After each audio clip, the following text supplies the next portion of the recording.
Korean war north Korea और यहाँ पे देखोगे साउथ कोरिया के बीच में था, supported by China and Soviet union. तो चाइना एंड सोवियत यूनियन में कोई डाउट तो है नहीं, ये ऑलरेडी कम्युनिस्ट कंट्री है और उस समय भी थे ना। और आपको पता है माओ जेडोंग ने 1949 में इसको सपोर्ट किया था और उनकी जो रिपब्लिक ऑफ चाइना पार्टी आई थी, ठीक है, उनके माध्यम से था। तो ये चीज यहाँ पे आती। और इसके बाद आप देखोगे कि 1950 से 53 के बीच में यहाँ पे काफी ज्यादा संघर्ष मिलता है। उन्हीं चीजों को हम यहाँ पे देखने की बात करते हैं। अब कारण इसके पीछे क्या था, वही आप पूछोगे कारण क्या था। तो कारण आप देखोगे कि सेकेंड वर्ल्ड वॉर था, कोरिया डिवाइड कर दिया गया 38 पैरेलल लाइन, ये भौगोलिक कारण है।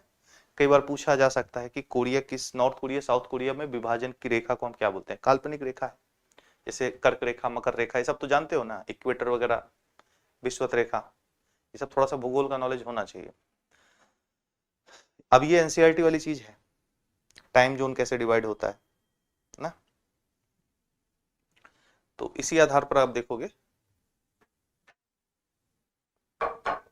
तो यहाँ पे क्या होता है कि 38 पैरेलल लाइन डिवाइड करती है नॉर्थ कोरिया को साउथ कोरिया को। अब जो नॉर्थ कोरिया है वो अडॉप्ट कर रहा था कम्युनिज्म को, प्रभावित था, इनके इन्फ्लुएंस में था, ये कैपिटलिज्म से प्रभावित था। अब ऐसे में अगर आप देखोगे तो आगे चलकर ये विवाद बढ़ जाता है और 1950 में उत्तर कोरिया दक्षिण कोरिया पर आक्रमण कर देता है। अब एक चीज ध्यान देना, ये आक्रमण कौन कर रहा है, नॉर्थ कोरिया कर रहा है। किस पे कर रहा है, साउथ कोरिया पे कर रहा है। करने का आक्रमण भी सीधा पता होना चाहिए। जो साम्यवादी विचारधारा है वो हिंसा को बढ़ावा देती है, खून खराबे को बढ़ावा देती है, हथियारों को उठाने की बात करती है, और उसने वो किया भी ना, ठीक है। तो अगर आप देखोगे कि इस तरह की बात जब आती है तो ऐसी स्थिति में युद्ध होना ही है। अगर आक्रमण सामने वाला नहीं कर रहा है तो पूंजीवादी देश या व्यापारी आदमी कभी लड़ाई झगड़ा नहीं करता, एक चीज आपने देखा होगा, ठीक है। देशों से व्यक्तियों तक वही प्रभाव लगभग रहता है, क्योंकि विकास बाधित होता है। और इसका परिणाम हमने देखा है कहां पे, सोवियत यूनियन में। सोवियत यूनियन अगर अपना विकास ज्यादा करता है, हथियारों की होड़ कम करता कुछ समय तक, तो थोड़ी बहुत विकास कर लेता, उतना होड़ कम करता तो आगे चलकर बहुत ज्यादा डेवलप करता है, वो न टूटता। और अमेरिका के लिए चैलेंज बना रहता है, हालांकि रूस अभी भी चैलेंज, इतनी आसानी वाली बात नहीं है रूस में। तो आप देखोगे कि इन्हीं विचारधाराओं के चक्कर में विभाजित हो जाता है। मेजर इवेंट्स हम लोग देख लेते हैं यहाँ पे, जो नॉर्थ कोरिया और साउथ कोरिया के बीच में चलते हैं। मेन तो ये था कि नॉर्थ कोरिया में अगर आप देखोगे जो साम्यवादी विचारधारा से प्रभावित है, वहां पे यूएस इंटरवेंशन हो जाता है, चाइनीज एंट्री हो जाती है युद्ध के रूप में, और जो यूएस और चाइना दोनों के बीच में जो गठजोड़ होता है, इसी कारण खिंचाव होता है और अंतिम में युद्ध होता है। युद्ध को फिर फाइनली 1953 तक रुकता है सहमति के साथ, लेकिन तब तक घटनाएं घट चुकी थी।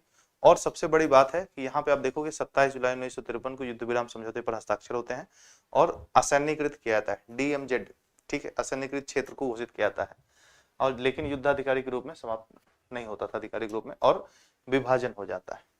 अब इस कोल्ड वॉर के दौरान ही नॉर्थ कोरिया साउथ कोरिया बटा। नॉर्थ कोरिया आप देखो कहां पहुंच गया आज। नॉर्थ कोरिया के बारे में दुनिया कितनी जानती है। एक इसीलिए जो साम्यवादी विचारधारा है वो बहुत, कहने को तो बातें बहुत अच्छी हैं उसकी, लेकिन कहीं ना कहीं कंक्लूजन में नहीं पहुंचा पाती। आप देखो, जैसे अगर आप नॉर्थ कोरिया की बात करो तो नॉर्थ कोरिया समानता को लेकर चला था ना, समानता को, विकास को लेकर चल पाया था। तो अगर आप साउथ कोरिया से तुलना कर लो तो कितनी समानता और कितने विकास ले लिए। एक राजा होता है तो राजा के समय भी तानाशाही होती है, लेकिन कम्युनिस्ट पार्टी में, जैसे एम एन रॉय को आपने पढ़ा होगा कल की क्लास में, तो एम एन रॉय ने एक बड़ी बात बोली थी कि कम्युनिज्म में प्रॉब्लम, बातें तो अच्छी है, लेकिन जब एक व्यक्ति पार्टी पे शासन होगा और उस पार्टी की चलेगी तो सिर्फ पार्टी में दलगत राजनीति होती है, और दलगत राजनीति में भी उस व्यक्ति की चलती है जो उस दल के प्रमुख पद पे बैठा है। तो अति तानाशाही हो जाती है। लोकतंत्र और समानता के नाम पे आपको बोलने भी नहीं दिया जाएगा, तानाशाही अति हो जाएगी, यानी कि राज शासन से भी गड़बड़ हो जाती है व्यवस्थाएं, ठीक है। और वही दिखता है नॉर्थ कोरिया में, साउथ कोरिया में वो चीज नहीं दिखेगी। तो ये कम्युनिज्म का जो विचारधारा, कहने को तो इन्होंने विकसित अच्छी की, लेकिन प्रैक्टिकल नहीं है। वो समझ ही नहीं पाए कि राजनीति में टॉप पे कौन बैठेगा, क्योंकि इन्होंने नैतिकता और इन सारी चीजों को महत्व नहीं दिया। समझ रहे हो, नैतिकता संस्कार इनको महत्व दिया नहीं। तो नैतिकता अगर नहीं है और संस्कार नहीं है और ऐसे पद पे बैठेगा तो फिर उसके बंधन किस चीज का ना, बंधन किस चीज का उस पे, तो फिर तो मनमाना आचरण करेगा ना, क्योंकि नैतिकता तो कुछ रोकती है ना आपको कुछ चीज करने से। यहाँ पे कोई नैतिकता है नहीं, कोई धर्म है नहीं, तो रोकेगा किसको। कोरियाई युद्ध ने शीत युद्ध के तनाव को बढ़ाया और कोरिया और उत्तर कोरिया के दक्षिण कोरिया विभाजन कर दिया, विभाजन आज भी बना हुआ है। तो अब आपको पता है कि नॉर्थ कोरिया और साउथ कोरिया में विभाजन क्यों है, क्यों बटे हैं दोनों, क्यों है एक दूसरे से अलग अलग। कोरियाई युद्ध ने साम्यवाद और लोकतंत्र के बीच वैश्विक संघर्ष को उजागर किया और भविष्य की शीत युद्ध नीतियां विशेषकर एशिया को प्रभावित की।